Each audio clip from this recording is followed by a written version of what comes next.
more people making a fool of themselves online, like usual, in the comment section. Instagram is just a cesspool, frankly, of nonsensical, arrogant morons that think that they know everything about everything. It's absolutely ridiculous. In fact, it may be on par with TikTok at this point. I'm shocked to be saying that a lot of comments on the YouTube platform are actually more sensible. Far more sensible than what I see on Instagram and TikTok. And I don't even have TikTok, so I'm talking about people sending me comments on TikTok. But I actually just got sent this little comment thread about new 5GC, a sugar molecule, so to speak, in red meat that causes cancer. Great. Yeah, so now we're on the whole red meat causes cancer train again. I really don't know when this is going to end, but it needs to end immediately. It needs to end years ago, actually, all right? But let's just read through this. This is in response to someone else, one of my fans who actually sent me this because this was an exchange that he was involved in. And so this is right in the middle of something, so we're going to actually infer the context as we read through this. So, you didn't provide a study though, LOL. Though, THO. Good, great. Oh boy. And yes, while the effects of new 5GC on the human body from meat is mostly hypothetical, well, there you go. Okay, but for people that don't understand, new 5GC, I say that it's a sugar molecule. Dr. Gundry talks about this a lot. Let's just do a very, very quick Google here. A type of sugar molecule, sialic acid, found in most non-human mammals, but not in humans. Yes, exactly. Okay. So it's found in red meat, but animals like chicken don't have it. Like poultry animals. Okay, they don't have that molecule. They have new 5AC in their bodies. Whoop-de-do. The theory is that since humans have new 5AC and cattle and animals that provide us with red meat have new 5GC, then whenever you consume new 5GC, your body won't recognize new 5GC and it will actually activate inflammation and an autoimmune attack because of the fact that it doesn't recognize the fact that it's not harmful. It recognizes it as a foreign protein because it's new 5GC and not new 5AC and blah, blah, blah, blah, blah. They're very similar, but they're slightly different. However, when you look at prospective cohort studies of populations that consume lots of chicken and very little red meat, at least reportedly, versus people that are consuming much more red meat, the cancer incidence and the autoimmune incidence are not meaningful enough to actually make the assertion that this causes cancer. Or anything else for that matter, actually. Okay? By the way, if you're wondering, when you're comparing populations in a prospective cohort study, the associations, first of all, you want them to be quite strong, okay? You want them to at least have an R value of 0.7, okay? For a linear regression, all right? Making sure that the residuals are normally distributed and all that stuff, which we had to cover with the Nick Norwitz study recently, the LMHR study, which wasn't the case. Anyway, all that stuff, making sure all that stuff's fine. You want to have at least 0.7 for the populations to even consider it a strong association whatsoever. Okay? But even, let's just say that you don't, and you have an association that's like 0.5 or something like that. Okay? You want the differences between the populations in order to actually assert that there is a significant difference that may or may not be due to this variable that we're studying, of 50% for clinical significance, actually, if you didn't know this, and 100% different for practical, real-world significance. Okay? But again, this also matters about the 100% difference between two groups. Okay, 100% of what? What were the actual values of the associations? Was it an R value of 0.1 compared to 0.2? So no associations then. Were they of statistical significance? Which again is also an arbitrary cutoff. Inferential statistics, man. The entire premise is flawed in many ways, frankly. It is. Okay? The limitations are exorbitant. But anyway, yes, when you actually observe these prospective cohort studies, there's nothing of significance. Nothing! Anyway, let's continue. So yes, hypothetical, cool. And more studies are needed to solidly conclude its effects. Oh, great. So what is all this stuff then that we have on the screen? Okay, because this is just one of two other screenshots. Jeez. I think it's a good hypothesis given that we know that diets high in red meat cause inflammation of the arteries. No, we don't. That is a cause and effect claim. That is absolutely false. You cannot establish causality in the area of inferential statistics. It makes no claims of such a concept. Okay? Check out the interview that I did with Thomas Matcham months ago, actually, about this topic. Okay? which leads to heart disease. Well, at least this person knows that inflammation of the arteries, damage to the arteries rather, leads to heart disease, because that's really what it is, okay? But red meat does not cause that. Most likely due to, no, whatever you're going to say, that is an opinion. That is your opinion, person. Most likely due to the high amounts of new 5GC. No, we already covered that. And saturated fat it contains. So what is the mechanism behind saturated fat intake causing inflammation? What is the mechanism there? Because last I checked, our entire cellular structure is primarily, in terms of the phospholipid bilayer, saturated fat. Our cells are made of fat, primarily. Okay, cool. This is why Cordain was able to present evidence of frozen prehistoric Eskimos with extensive coronary heart disease that none of the saturated fat ever address. So you are looking at first of all, I'm not even aware of this, but you're looking at an association here, and you're being reductionist in saying that it must have been because of red meat consumption. Okay? Ridiculous. It's also why many people fall ill on carnivore after months. No, okay. People that are falling ill on a carnivore diet after months of embarking upon it typically are exhibiting too little and an insufficient insulin response. Okay, which is very quickly ameliorated, very easily ameliorated by eating more food, particularly protein. I've covered this extensively on my channel before, and in my book, Contrainidicated. Go ahead and buy that if you haven't already. Second edition is out in audiobook, paperback, and hardcover versions. Okay, you're just saying convicting opinions. It's also why. It is why. Cause and effect. It is why. First of all, you don't even know if it's a reason in the first place. But second of all, you definitely don't know that it's the only reason, even if you were correct on a logical basis. It's ridiculous. After months and even years of being on the diet and have to reincorporate. No, they don't have to reincorporate plant foods. They do. That doesn't mean they had to, okay? In order to heal. Yeah, no, it has to do with insulin responses, okay? I can tell you right now that I've been a carnivore for years now, and I haven't had any issues in this regard. I've also come across numerous individuals on multiple carnivore group chats online giving testimonials about how they got a stroke or heart attack while on carnivore. Okay, so once again, with association doesn't equal causation. How long does heart disease take to develop?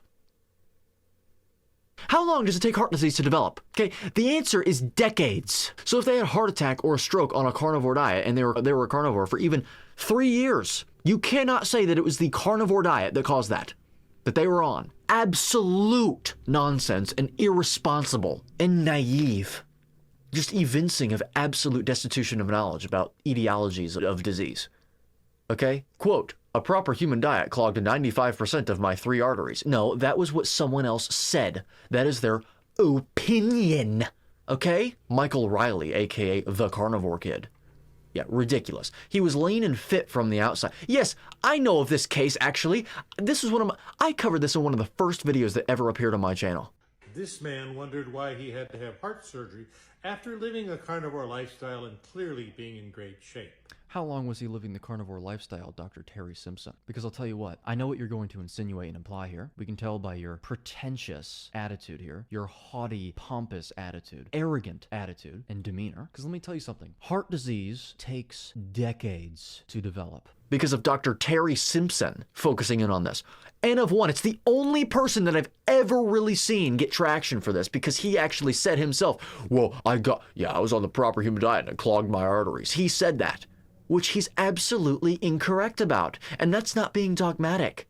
That's understanding the etiology of heart disease and how long it takes to develop atherosclerosis. Absolutely f***ing ridiculous. He was lean and fit from the outside, yes. That doesn't mean anything when it comes to heart disease risk. Had abs, so f***ing what? But ended up clogged 95% of 3 arteries and ended up eating a plant-based diet in order to heal. Well, that is a shame on his part. That is an absolute shame. You don't develop heart disease by eating a diet for 1 year, no matter what the diet is, by the way. That's not how that works. Frugal Pepper had a stroke, and 50 Plus Beauty also switched to a whole food plant-based diet after getting a stroke. So we already covered this. Strokes are a form of cardiovascular disease which take decades to develop. Let that sink in. Let that sink in. Ooh, yeah. What the hell is this? Okay. Also, here's a comment from someone on Instagram. I came across this yesterday. Okay, so does this really matter? Let's guess. It'll be the same damn thing. I did carnivore for 8 years. Okay, so define carnivore, by the way, and what else were you doing? I was ripped, but depressed, sore all the time, and my joints are full of arthritis now at 40 years old. Okay, so what else were these people doing? Because let me tell you this. Ripped? What does that mean he was doing? Was he exercising quite a bit? What type of exercise was he engaging in, and how frequently? Was it exercise that has a toll on the joints, which you see in the bodybuilding sphere quite often? Oh my God. Wow. Okay, this is also an N of 1, and frankly, depressed and sore all the time. Sore all the time. How often were you exercising? The diet is horrible and destroys your body. No, now you're drawing a causal inference, which is your opinion. You are giving, so N of 2, frankly, and people can lie and people can also not consider things that they're also doing, which seems to be, the latter seems to be the relevant thing here, the plausible thing here. Carnivores only consider anecdotes as good evidence. What the hell did you just cite? No, what we say is that when referring to the area of human nutrition science, which is based on inferential statistics, you cannot inform upon causality, and the science is nonsensical anyway, also mainly because of the obstacle when it comes to really getting sufficient sample sizes, as well as the ethics requirements that you must meet, okay? Which I'm not saying shouldn't be an obstacle, I'm just saying they are one, which hinders the ability for it to actually be able to inform strongly upon certain populations, okay? What we say is that we refer to the hard sciences, and when it comes to how people feel experientially on the diet or on a version of the diet, we really only have anecdotes. It's the only thing that you're actually going to be able to refer to, okay, of any integrity in the area of observational statistics and statistical analysis. Okay? Okay. When they support their bias, they'll just sweep the others under the rug, shaking my head. No, we won't. Because did I just sweep those under the rug, or did I actually address them? There is too much context missing here. Not to mention that the other ones I already covered. Atherosclerosis takes decades to develop. It also seems to be the case that there's an inertia effect when it comes to the CAC score. Imagine that you have non-calcified plaque volume in your arteries, and some of the plaque that's in your arteries is calcified. On the CAC score, the calcified plaque will show up and give a respective number for that score. You can be carnivore for 2 years and have more of that non-calcified plaque calcify, despite the fact that you're not actually growing more plaque. In fact, you may actually be in remission, okay? Which is why you can actually see your CAC score go up on a carnivore diet. It doesn't mean that you're growing more plaque. It very well could just mean that your non-calcified plaque volume is calcifying before it starts to go into remission. Is that the fault of the carnivore diet that you were on? Or is that the fault of previous behavior? Goodness me. Wow. Guys, these people do not know how to critically think about issues. Steelman, guys, seriously. So here's the next comment. Good, you provided a citation, LOL, but I already acknowledged it's speculative, but isn't far-fetched given the fact... No, it is far-fetched, okay? Given the fact that excess consumption, define excess, consumption, of red meat leads to heart disease. No, it doesn't. Leads to is a cause and effect statement, okay? What is the mechanism there? Because if you say saturated fat, I'm going to ask you a subsequent mechanism. What's the mechanism behind that? And you're probably going to say LDL. Cholesterol, though. Cholesterol, though. To which I would say, if that were the case, then atherosclerosis would develop on all sides of the vascular system, which it doesn't. It only occurs in the high-pressure areas of the vascular system, the arterial side, not the venous side. And also, not only does it occur only in the arterial side, despite the fact that cholesterol is ubiquitous in the vascular system, including the veins, but also, it only occurs in the areas that experience the most turbulent blood flow, which is exacerbated by hypertension, high blood pressure, which is also why you will only see atherosclerosis develop in veins when the vein is introduced via a surgical bypass situation into a high-pressure area of the vascular system, the arterial side. Okay? We're done. It occurs to a predictive degree and a repeatable degree, which go hand in hand. Cholesterol does not cause heart disease, especially considering the fact that most of the atherosclerotic plaque that you will find consists of 1 plus or minus 1% cholesterol, foam cells, LDL, subfractions of lipoproteins, etc. Okay, it's largely scar tissue, which can become calcified at later stages and then cause thrombi, which are blood clots, okay? Then they can cause an actual heart attack. Okay, scar tissue implies that there was injury to the area, doesn't it? They're microcalluses, which also means, by the way, that they can absolutely go into remission. Why wouldn't they be able to? Every other microcallus, or callus in general, can go away. Okay, anyway, leads to heart disease. Give me a break. Show me your studies. Which is caused by inflammation of the arteries. Yes, that's correct. And new 5GC is known for its inflammatory properties. No, it isn't. You pulled that out of your ass. Show a study. So now he does cite a study here, which is, oh God. I'm trying to copy and paste it, and it's not letting me. Because you know how up for study analysis I am. So let's go ahead and copy this before we even see what he has to say about the study. DOI not found. Well, I'm sure that he didn't just pull that out of his ass. It's an actual link, so we need to figure out how to... Let's just copy what he says. He put a quote here. Actually, you know what? If you put a quote here, we don't actually have to look at the study, really. I'm sure that we could find the flaws here, right here. Studies suggest, keyword suggest, a link, so an association, okay, between new 5GC and red meat, so red meat is really what they're saying, association between red meat, okay, and potential health risks. So that's a proper use of the word risk because they prefaced it with potential risk. So potentially not a risk either, okay? Particularly related to inflammation. Good. So what, healthy user bias, unhealthy user bias, what else are these people doing, okay? Is there an association between people eating lots of red meat and also eating lots of other bad things? And doing lots of other bad things like smoking? Smoking has sort of gone out of style though. Good.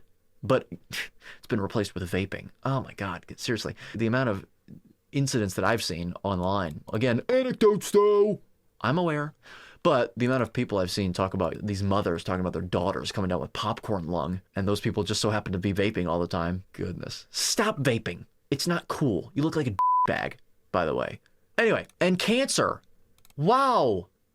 So what are the strengths of these associations, by the way? Were these associations adjusted for via multivariate regression, which means they were fabricated? What's the raw data set? Okay, because you cannot control for confounding variables like that. It's just not true.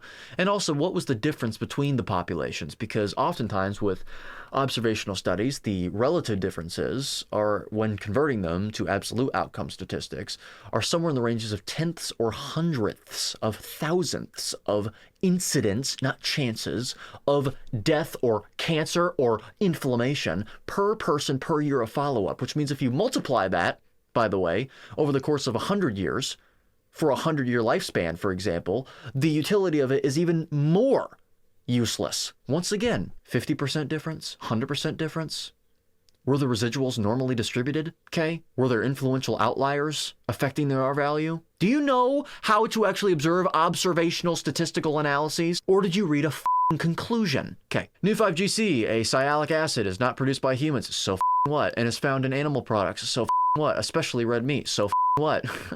When consumed, it can be incorporated into human tissues and trigger an inflammatory response. Okay, so why is it that people that are consuming lots of red meat, particularly a carnivore diet, are reporting a massive reduction in inflammation? Now, purely on a logical basis, that doesn't mean that new 5GC doesn't contribute to inflammation. What it means is that the net inflammation status has decreased because you've cut out a bunch of other inflammatory compounds. I understand that. However, what that does indicate to me is that if this truly were something that happened and it causes slight inflammation, if the net inflammation still goes down massively, okay, markedly, then how can a carnivore diet be leading to heart disease? The only way that you could actually justify that conclusion is by saying that the amount of inflammation that is still there from new 5GC, purportedly, is still enough to cause an inflammatory status that would lead to plaque development, which I do not believe there is any science to support. None, okay? None at all. As I stated in the beginning, the comparisons of populations consuming poultry and ones that are consuming red meat, which not even considering healthy user bias and unhealthy user bias, and the fact that it's based on respondent data, not even considering that, the differences are nothing of significance or utility. Research indicates that the presence of new 5GC in human cells, particularly in the context of red meat consumption, can contribute to cancer progression. Okay, so we also have to be careful with the word can because it's not the same thing as may. Okay, so can means it needs to have been shown at least once to do something. So it's a cause and effect claim. Okay, so we already covered that. How was that inferred? Some studies have shown that high levels of new 5GC in red meat, especially processed meats, may increase the risk, of colorectal cancer and other cancers. Right, so may, it also may not. Okay, you're going to need to cite the associations. New 5GC can induce an inflammatory response in the body when it reacts with antibodies in the blood. Okay, according to who, on the basis of what? You need to cite the studies, okay? This inflammation is linked to various health issues, including cancer progression, cardiovascular. Okay, so linked is associations. And again, we need to look at the strengths of the associations and also the comparisons between the populations in a prospective cohort scenario to even identify if it's anything of any significance. What is the signal to noise ratio, by the way? How strong is the signal, etc., etc. Okay? Way too much information missing here. I tried to plug the link in and it's not working, so you know what? We'll try to cite these words here and see if something comes up, because I'm not trying to evade this. Okay, so your search did not match any documents. I'm not saying he made it up. I'm saying that my computer is not registering this. I can't actually look at the study. Let's look up fewer words. Nope, that's the AI thing. That's not the study. Okay, so we're bringing up a lot of studies here that aren't the ones that he cited, and I'm not going through those studies unless someone actually asks me to, because they're not of any significance to me. Okay. I think we're done here. I really do think we're done here. This was a bunch of nonsense. Red meat does not cause heart disease. It's absolutely ridiculous. It's the food that we have been consuming primarily for millions of years. Millions of years. Okay? Yes, we are consuming some plant material that also doesn't exist anymore in today's world. Or if it does, it's in hybridized, grafted form and all that stuff. It's a carnivore diet that is based primarily on the flesh and associated fat of large ruminant animals, with added butter, tallow, lard, suet, and ghee, added fat to taste, and also added salt to taste, and just pure water, is the closest approximation you're going to get to an indicated or species-appropriate diet. Let's just put it that way. I've said it is your species-appropriate diet. There is some nuance in that regard, because every single bit of evidence archaeologically points to some degree of plant consumption, even pre-agricultural revolution. And so, great. If you wanted a purely species-appropriate diet, you'd maybe have some tubers, like some really fibrous tubers that you'd spit the fiber out of, maybe. But guess what? Even if you wanted to do that, you can't, because it doesn't exist anymore, does it? So good luck approximating it with a better alternative than what I just put forth and what I promote on this channel, and also, most importantly, in my book. Get your copy today of Contraindicated. Second edition is out now in audiobook, in my voice, by the way, mine. I'm all about authenticity. Hardcover and paperback today. A closer look and revision of mainstream health axioms that have perpetuated illness, disorder, and disease for over a century. But with that being said, join me next time when we're reacting to ridiculous, nonsensical comments like that, and basically dealing with inanity over and over again, ad nauseum. So, till then.